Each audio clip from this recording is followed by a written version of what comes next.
The chronological end of the Old Testament Hebrew Bible takes place in the 6th century BCE, that is in the 500s BCE. I say the chronological end of the text is that because that's actually not the latest that our literature comes from. It's just that's the end of the story. What happens basically is that the Jews are taken out of Judea, they're taken into captivity, or at least the upper class is, in Babylon, and then they wait 70 years, and then they're allowed to come back into Judea to rebuild the temple and the walls of Jerusalem, and it's the rebuilding of the temple and the walls of Jerusalem that are narrated in the books Ezra and Nehemiah. But then that's kind of where the story of the Jews, of the Israelites, ends at the end of the 6th century BCE.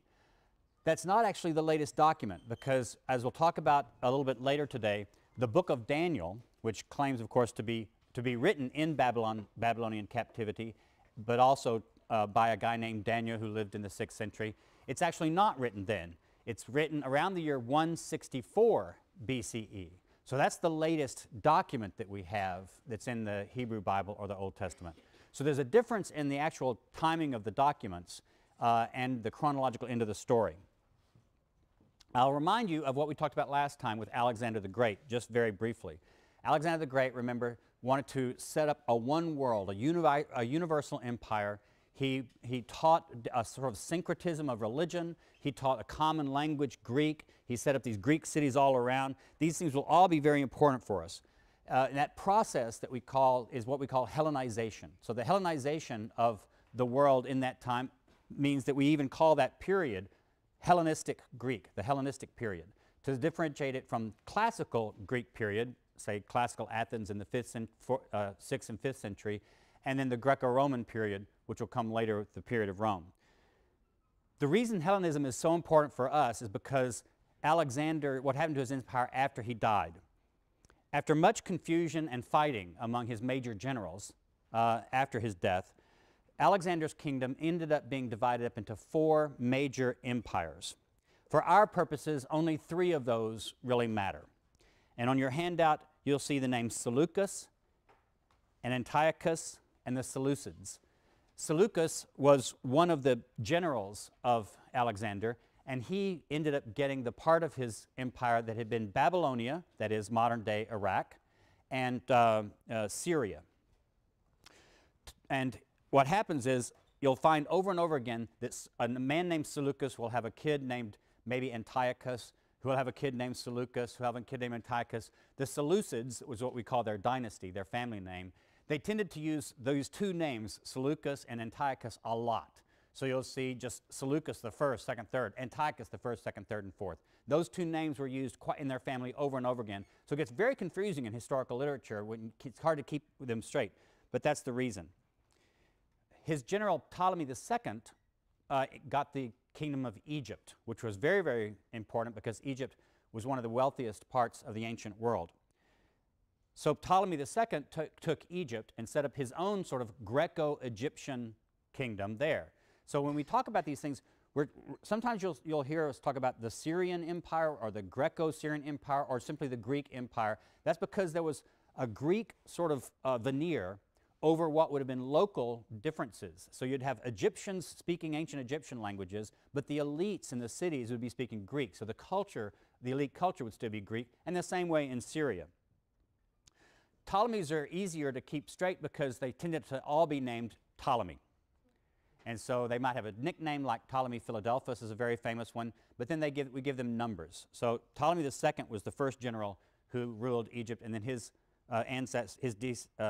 descendants would be named 2nd, 3rd, 4th, and so forth. The other empire that was important, but we'll not talk about it too much today, is what was Macedonia and Greece itself, and the general Antigonus Gonatas was the one who took that. And that would be its own sort of area until the Romans defeated the different Greek rulers there and took over Macedonia and Greece. What's important for us, though, is really the Seleucids and the Ptolemies. Because if you draw a line separating Syria from Egypt, the line goes right through Palestine. The Jews were kind of caught, therefore, on the border. So Judea at this time was on the border between these two empires, and they were constantly fighting, trying to aggrandize their own kingdoms. The Jews were often, therefore, caught right in the middle.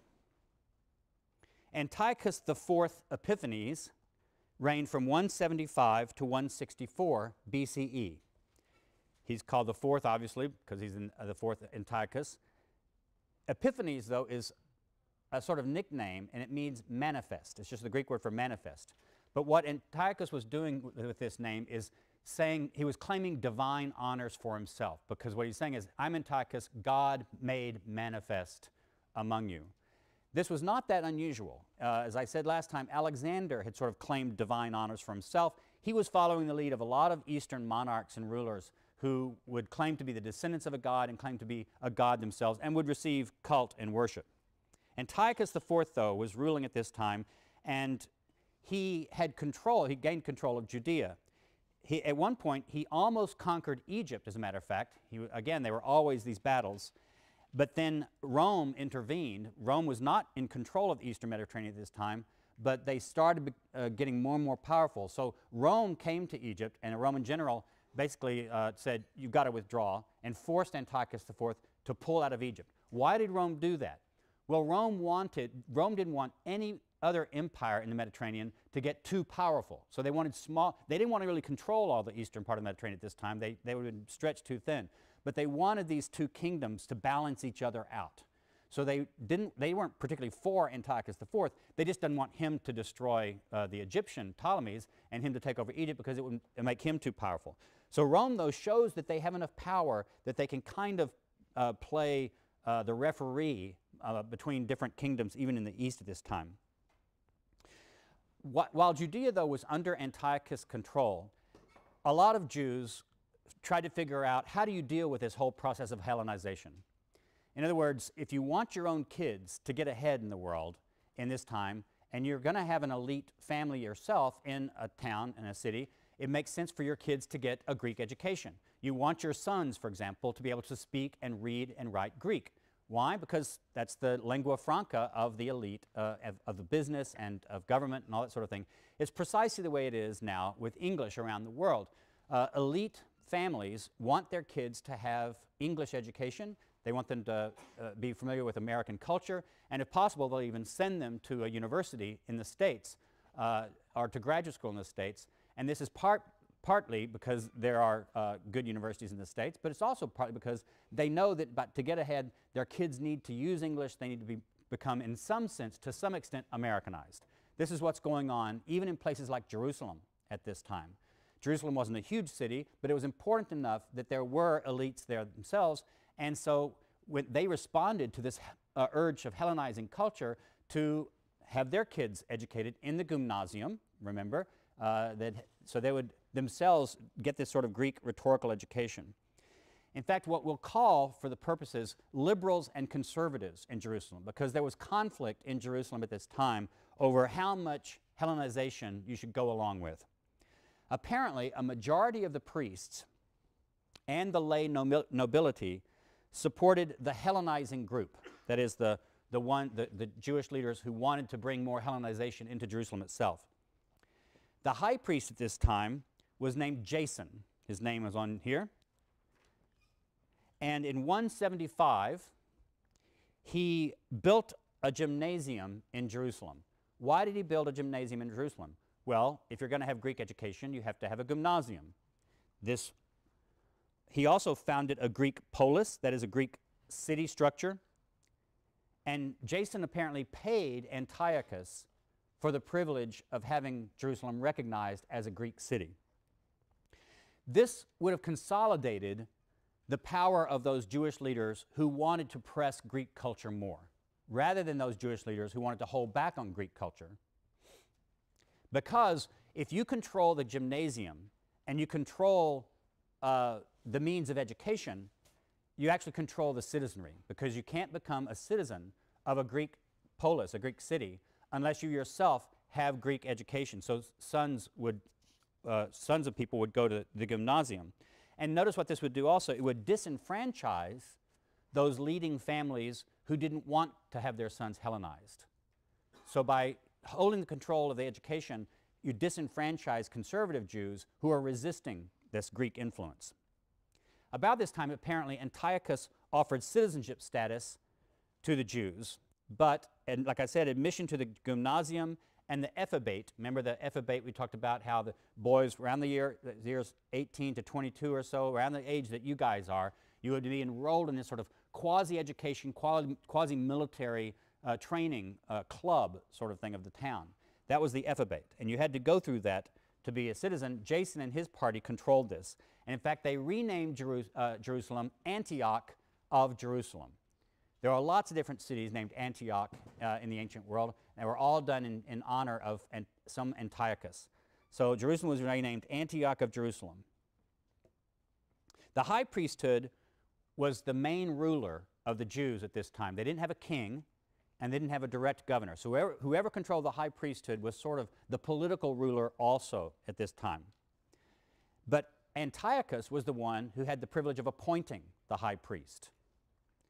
Menelaus, another leading Jew, his name's on your handout, seems to have offered Antiochus more money for the priesthood, trying to get it away from Jason, and he couldn't afford it. So in order to pay for his own priesthood, he took gold vessels and instruments out of the temple treasury.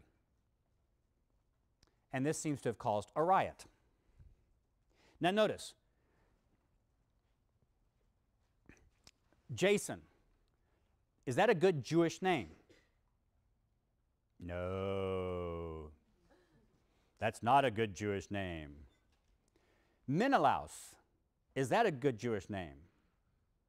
No. Jason and Menelaus are both famous Greek names. You have two guys fighting for the high priesthood in Jerusalem, both with Greek names, not traditional Hebrew names, and both of them apparently trying to get in with his Hellenizing process. They get into a big fight. To settle things down in Jerusalem, Antiochus takes control of Jerusalem, and he stationed Syrian troops, that is, these Greco-Syrian troops, in Jerusalem in 167. Now things are heating up.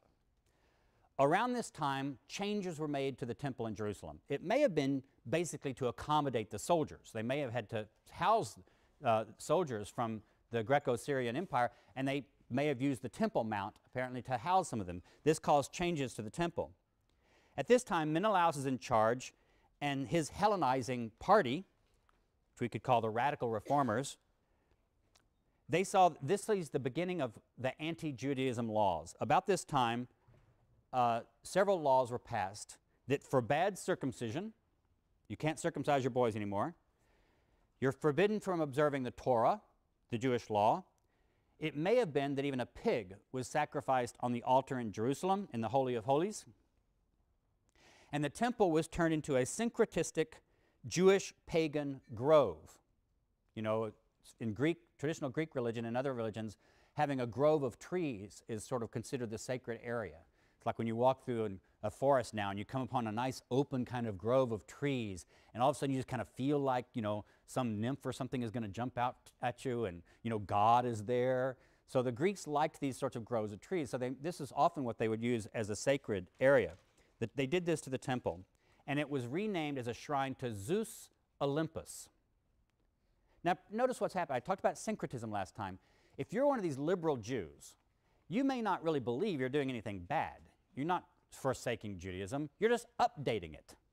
You're just bringing it up in the modern era. And you might say, well, what's wrong with calling it Zeus Olympus? We all know these are just different names given to the same God anyway. There's just one supreme God.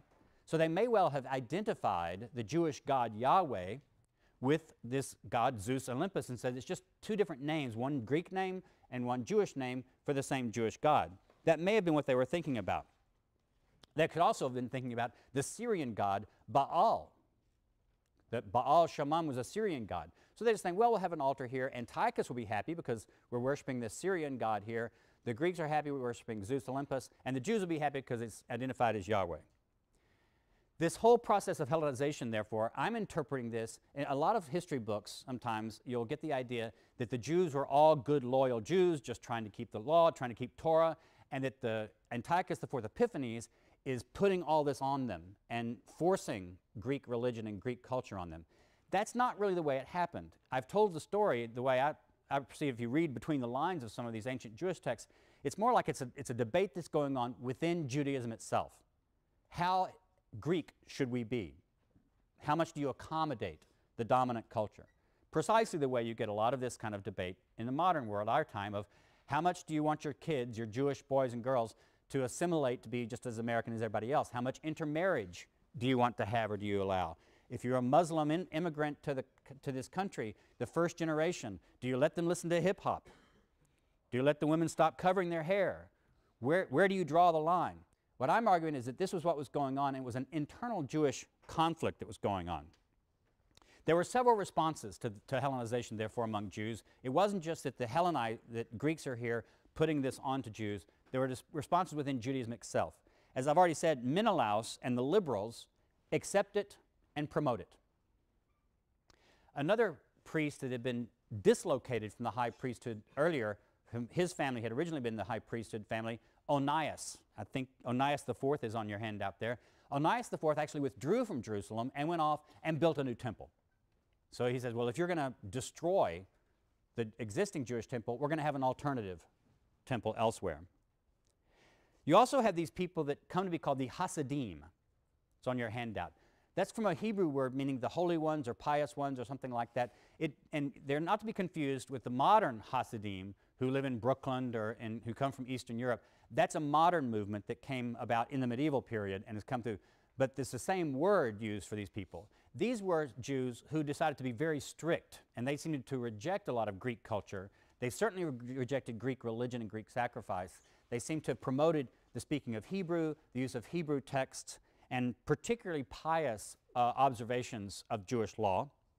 You even have a group of high priests, former high priests who have been dislocated, and other priestly families withdrawing from Jerusalem and apparently going out in the desert and maybe building a community out there. And we find out about them in the 20th century when the Dead Sea Scrolls were discovered in the late 1940s.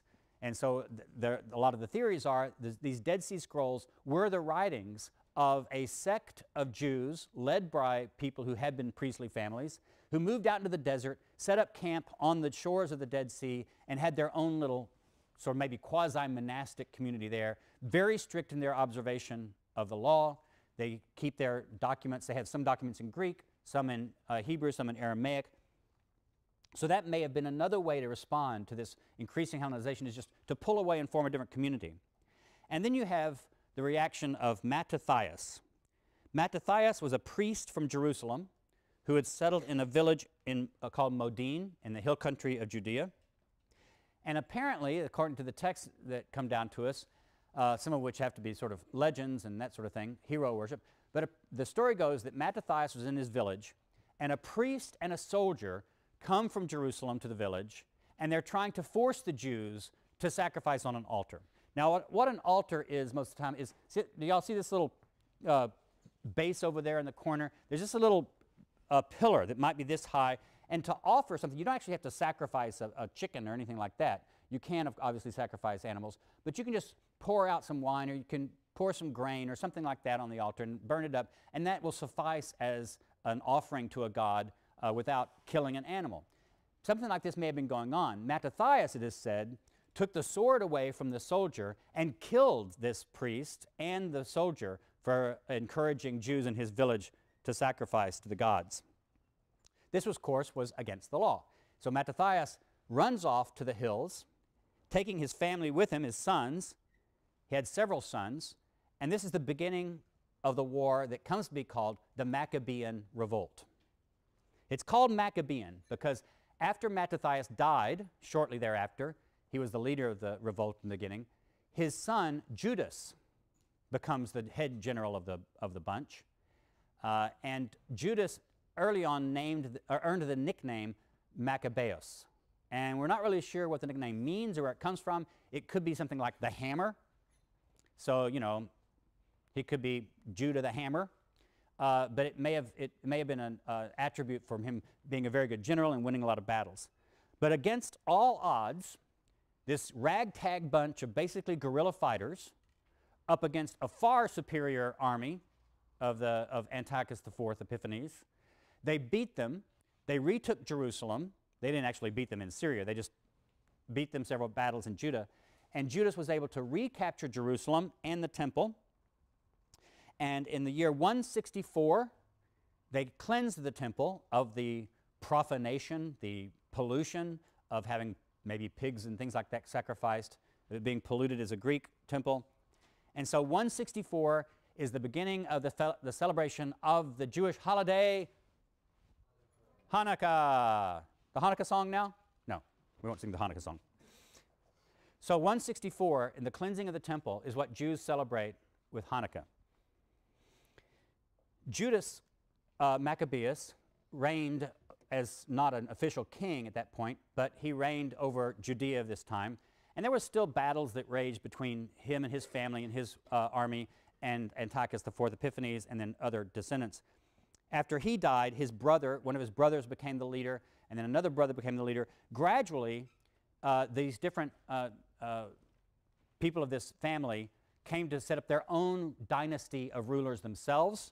Their family name was not Maccabeus, that was just a nickname. The family name was Hasmoneus, and so we call this the Hasmonean dynasty. That's the descendants of Mattathias. Some of them actually were then proclaimed king. They were recognized as with the title king by the later rulers of the neighboring areas like the Greco-Syrian Empire. So the Hasmonean dynasty was in power from the year 165 to the year 60 BCE. Now, that's the way one people responded to this, as they revolted against the rulers. But another way some Jews responded was by believing that military revolt wasn't the way to go, that God would somehow intervene miraculously, that God would send an angel or some kind of heavenly figure down to earth, and an army of heavenly figures would defeat Antiochus and usher in the new kingdom of Israel. And that's where you get the story of that from the book of Daniel.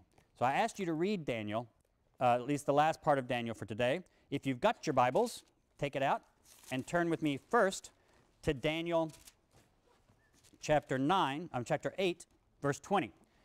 Now, the book of Daniel is in two halves. The first half of it tells about the adventures of this young man Daniel, who's very, very wise and very smart and very loyal, and who refuses to worship the Persian god. And of course, these are morality stories written for Jews who are living under Greek domination, encouraging them not to worship Greek gods. But it's cast in the distant past. Then the second half of Daniel is a whole series of visions and prophecies. And Daniel says, I was in a dream, I was in a vision on the day, and I saw this, and this angel told me this, and this person told me this.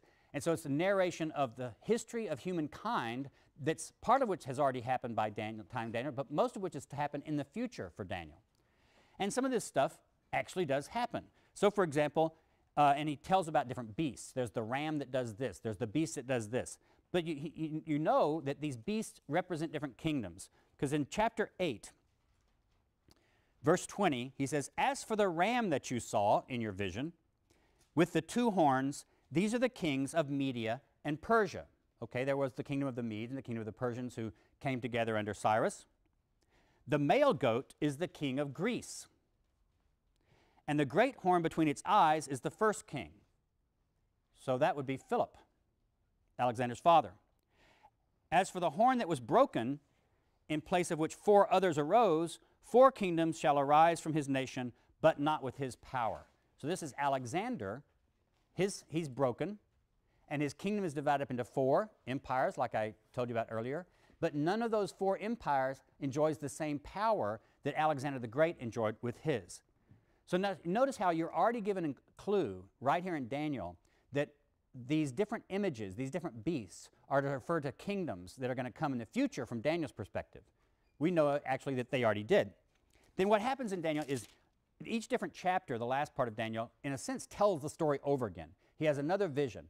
And instead of reading it chronologically, as if chapter 9 told about one century and then chapter 10 or chapter 11 is the next century and the next century, you actually have to read them like cycles, because what Daniel's doing is he's giving you a prophecy of what's going to happen politically related to Judea, but he's giving it to you in several different visions that all tell the same story, just in different kind of symbols. So turn over now to chapter 11.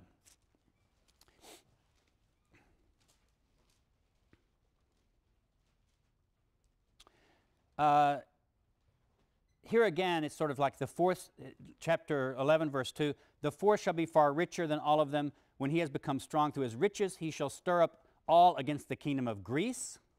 So this is actually talking about the Persian ruler who will attack Greece. Then a warrior king shall arise, who shall rule with great dominion. That's Alexander. While still rising in power, Alexander, remember, was still young and increasing his power when he died. His kingdom shall be broken and divided to the four winds of heaven, but not to his posterity. Alexander had a child, but the child dies, and Alexander's kingdom did not go to any of his own offspring. It went to these other four generals. Then notice in verse 5, then the king of the south shall grow strong.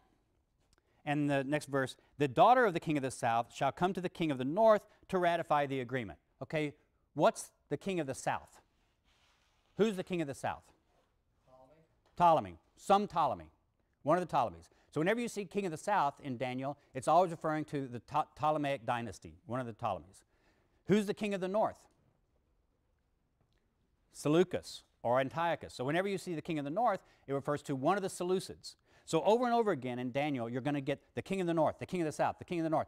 And notice how it says, the daughter of the king of the south shall come to the king of the north to ratify the agreement. And if you look down, if you have a study Bible and you look at your footnotes, it'll actually give you the names of these different people that historians can identify. So say, oh, this may be Berenice because we know that she was a daughter of Antiochus or Seleucus. She was married to one of these Ptolemies.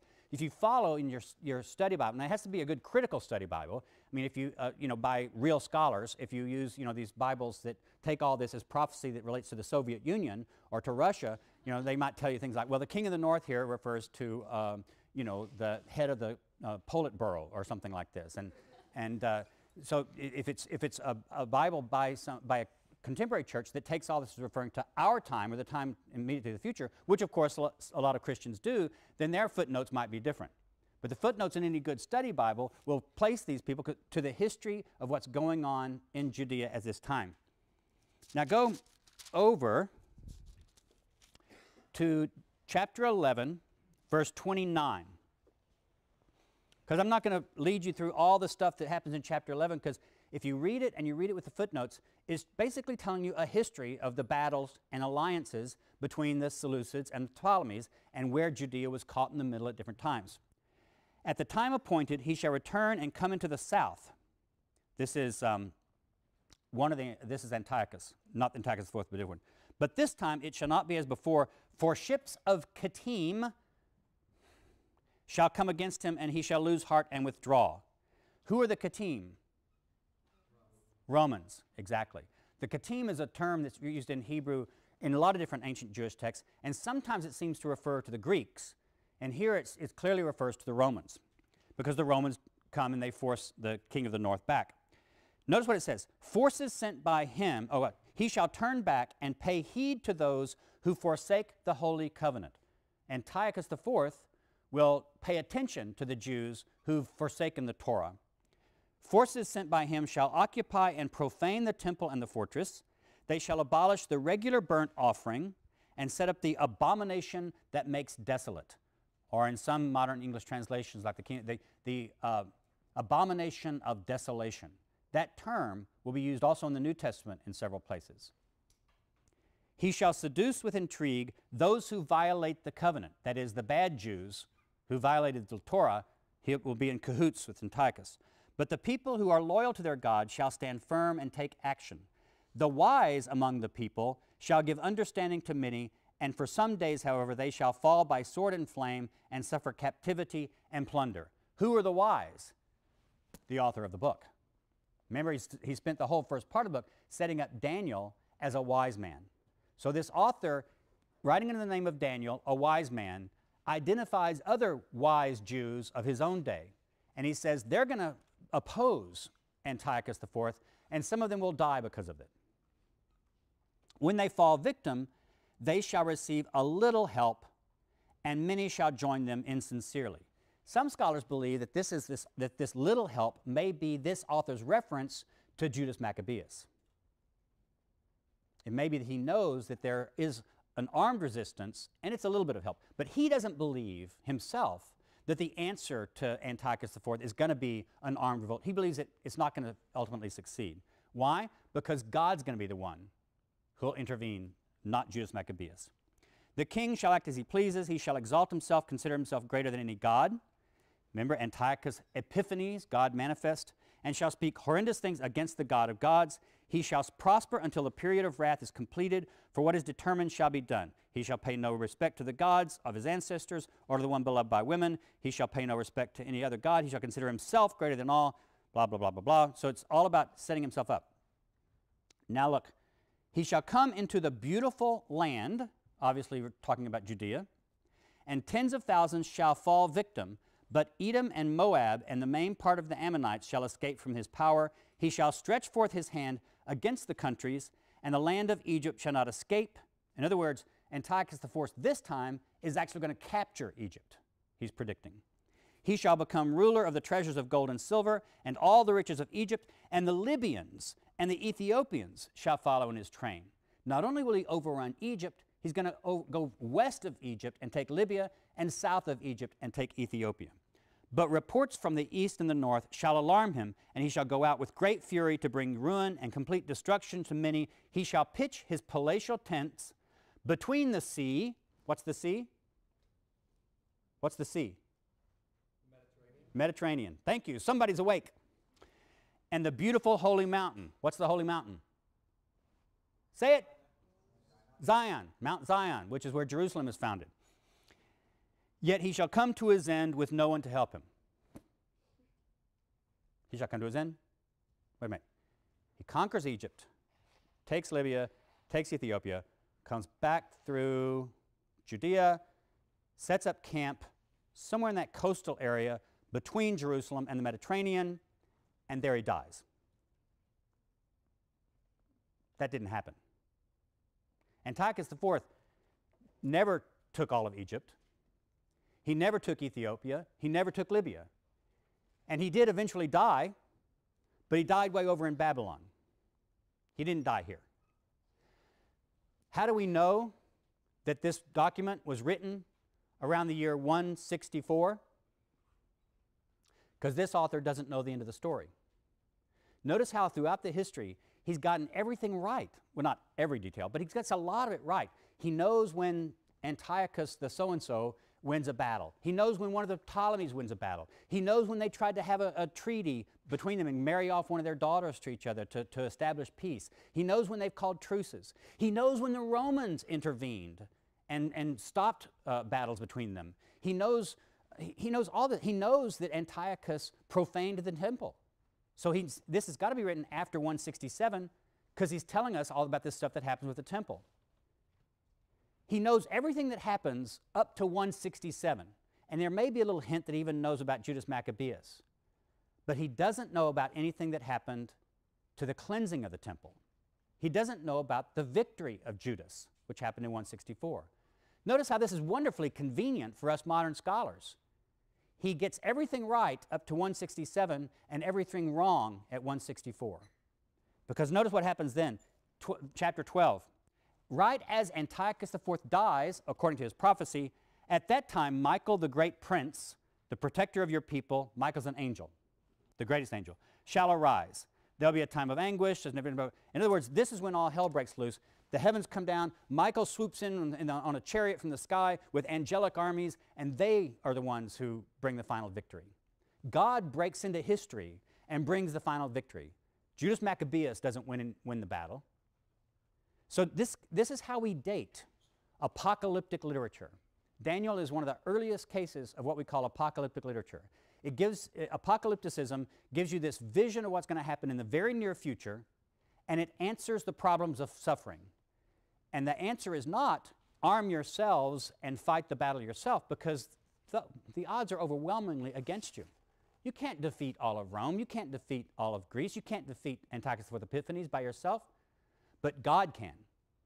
And so angelic armies will break into history and bring about the solution to the problem.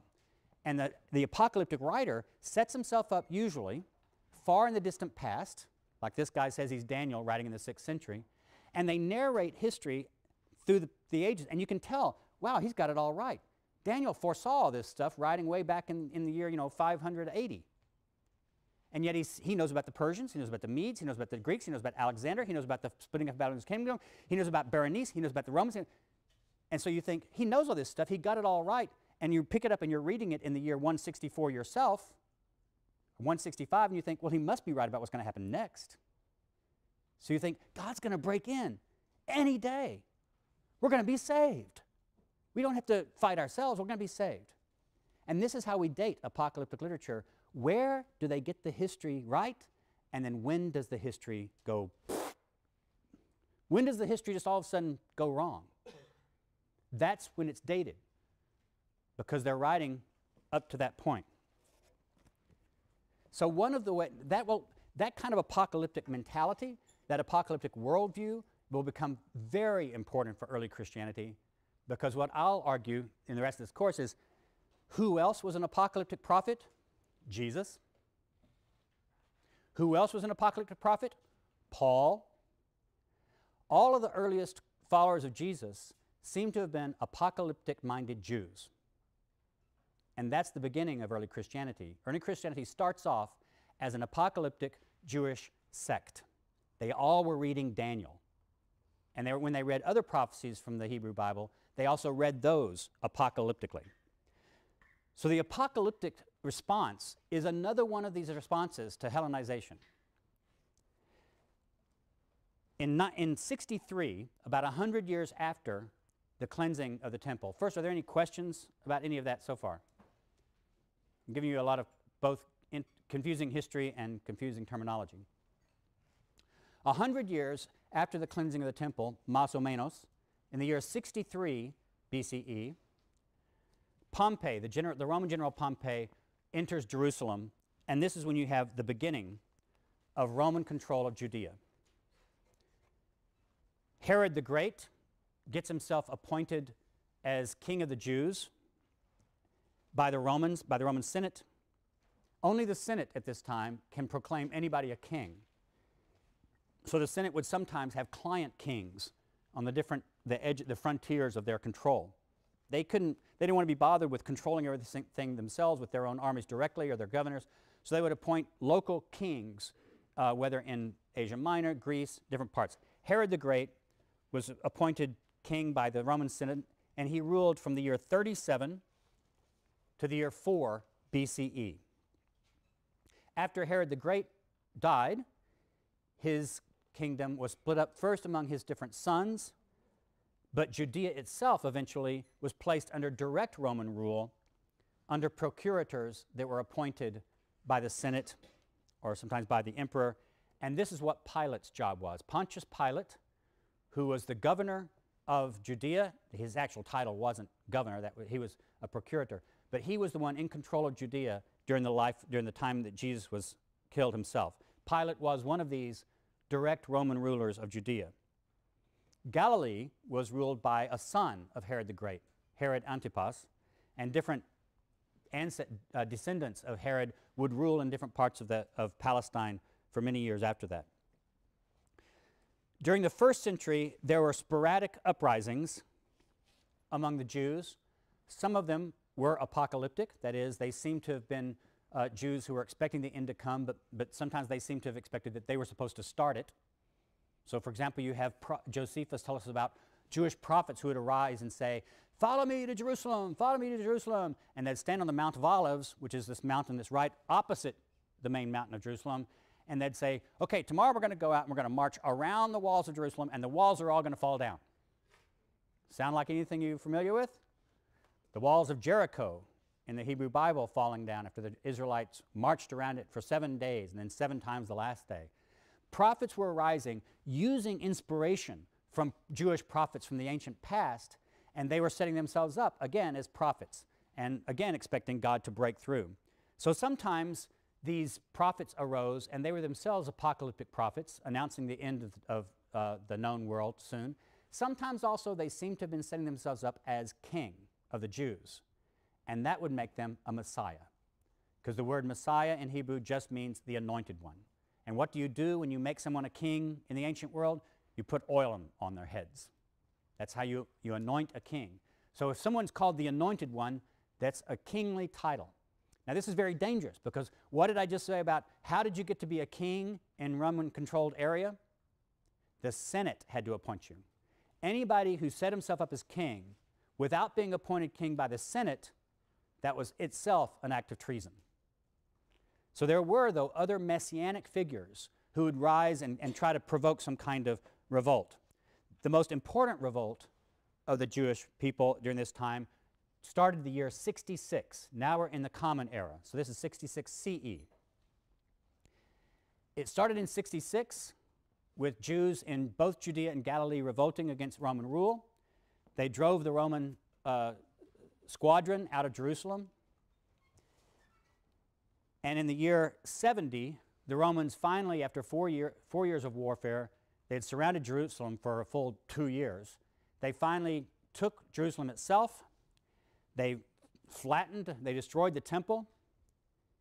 So the destruction of the temple is the year 70, and that's probably the most important date for this course, because a lot of important things in Christianity, the early Jesus movement, happen either before 70, and they're one kind of event. Some of them happen right around the year 70. We'll talk about that when we get to the Gospel of Mark in a couple of times. And then some of them, most things happen after the year 70. But the destruction of the temple in Jerusalem in the year 70 is not only hugely important for Jews, right? Because ever since then, Jews have not had a sacrificial cult. If you're a Jew now, where do you go to sacrifice? You can't go to the temple. There's the Dome of the Rock sitting there on where it's supposed to be. Jews substituted different forms of piety, reading the Torah, studying, praying, meeting in synagogues, meeting in other places. So Judaism changed radically beginning in the year 70, precisely because the place where you sacrificed was destroyed. Every ethnic group around the Mediterranean in the ancient world had its religion as some part of sacrifice. They all did. Sacrifice was just common among different groups around the Mediterranean. The year 70 caused the Jews to stop being primarily a sacrificial people because they had nowhere to sacrifice. The end of the Jewish war is dated by most people to 74, because that's the time when the final battle took place, and the fortress that fell was called Masada. So if you go to Israel now, Masada is a shrine, a tourist spot and a shrine that celebrates the defeat of the last Jews at Masada, the fortress that Herod the Great had built. After that, Judaism changes. You have, I'm not going to go into much detail, because the way rabbinic Judaism, what you know as Judaism today, if you know anything about it at all, is a result of developments that happen after 70. It's the result of the rabbis recognizing that the temple cult is no longer there. The rabbis, who are teachers of the law and commentators on the law, they become the central organizing feature, not the priests. So the priesthood, you still have Jews named Cohen, right, which means priest. But priests in Judaism don't really do much anymore. It's the rabbis who become important. So at the beginning of, around the year 200, you have the rabbinic Judaism starting to develop its written text, the Mishnah, the Babylonian Talmud, the Jerusalem Talmud. And this is the birth, during these centuries, of rabbinism. That is, rabbinic Judaism as it comes to be important. There was another Jewish revolt in 132 to 135 called the Bar Kokhba Revolt, but that was suppressed by the Emperor Hadrian in 135, and that you had the complete destruction of Jerusalem. It was leveled. It was renamed Aelia Capitolina, a Roman name, and Jews after that were forbidden even to enter Jerusalem for a long time. Okay, what's important about all this? I warned you last time that last lecture on the Roman Empire, the Greek world, was going to be some just boring historical narrative, and you've had some of the same thing this time, where I just had to tell the story of what was going on in these centuries. But why was this all important for us? Here are the main things to take away from it. Hellenization was extremely important because it united the Mediterranean world, the Eastern Mediterranean, but then the Romans even took over some of the aspects of Hellenization when they took over all of the Mediterranean. By Jesus' time, all of Palestine was Hellenized to some extent, only to different degrees. So yes, if you lived in a village or in the country, you may not have spoken Greek. You may have spoken Hebrew or Aramaic. But if you were an elite person in any city, even in Palestine at this time, you were expected to be able to speak Greek. You had some exposure to Greek culture. Syncretism was very important. The idea that religions borrowed from each other. Religions were mixtures of things, and cultures borrowed from each other. So syncretism was very important. There was also conflict within Judaism. I tried to emphasize that. Jews weren't all agreed about how to respond to the politics and the cultures around them. Jews conflicted with Jews over how to adapt to Greek and Roman domination and culture. Political, social, religious, linguistic, cultural issues were all affected in some way. The next really important thing is the smallness of Judea. From the modern world, we tend to think of Jerusalem and Judea as being very important because, of course, that's where Judaism started off and that's where Christianity started off. But by the standards of the Greek and Roman worlds, Judea was a kind of insignificant backwater. It wasn't a big important place economically or politically, and Jerusalem was not that terribly important. Judea was relatively unimportant from a world historical perspective. But, and this is also very important for how this lecture plays out for the rest of the course, the Jews were never truly independent during this time, nor were they ever truly powerful during this time. Even when the Hasmoneans, Judas Maccabeus and his brothers and their descendants, were ruling for 100 years or so, they never were politically very powerful outside of that narrow area of Judea. They were never truly independent. They always had to fend off the greater power of Syria or Egypt or Rome. The important thing, though, is Jews had an ideology that supported imperial pretensions.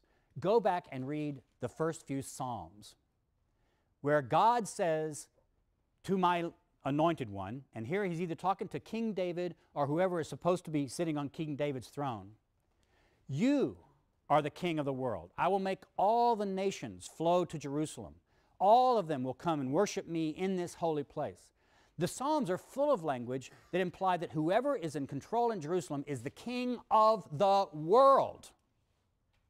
And yet, the Jews looked around themselves and they're going, we haven't had anybody who approached that in centuries. The Jews had an ideology of empire and world domination embedded in their scripture. And yet their social and political situation was just the opposite. And it's in that maelstrom of Jewish ideology not fitting reality that Jesus is born. No sections this week. Look at the syllabus. On Monday, you'll be asked to come in with lists of historical events as you see them in Acts and lists of historical events as you see them in Galatians 1 and 2. Come in with your lists on paper because we're going to put it up on the board. Be prepared to tell me what you do for your homework and do the homework for Monday. Okay? It's not very difficult. It won't take you a long time. But follow the syllabus instructions and come Monday ready to talk. Thank you.